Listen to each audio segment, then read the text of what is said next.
Configure NordLayer Cloud LAN Smart Remote Access for a hybrid office. 1 Prerequisites Plan plus Gateway. Cloud LAN relies on a virtual private gateway. Make sure you've created the needed gateways first, then proceed to enable Cloud LAN for them. 2. Enable Cloud LAN in the admin Control Panel. 1. Log into the Control Panel as an administrator. 2. Go to Settings, Security Configurations. 3. In the Cloud LAN section, click Add Gateways. 4. Select the one or more gateways you want Cloud LAN enabled for, then confirm. 5. Once enabled, NordLayer will create a virtual LAN among devices connected to the same private gateway.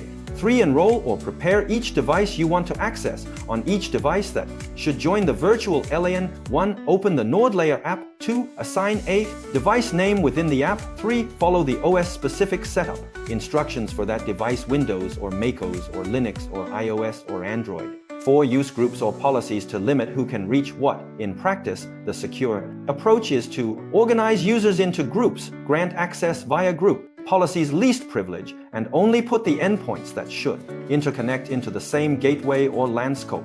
Best practices for hybrid office deployments: segment by gateway or use case. Put different teams or environments on different gateways so virtual LAN membership matches least privilege access. Boundaries: require strong access controls. Use SO or SCIM and enforce MFA SO only. Authenticated users or devices can join and access internal resources. Apply device posture where available. If you use device posture security, base access on endpoint trust level rather than any device that has the app. Keep monitoring enabled. Regularly check activity or connection lists in the control panel so you can detect unexpected access patterns earlier.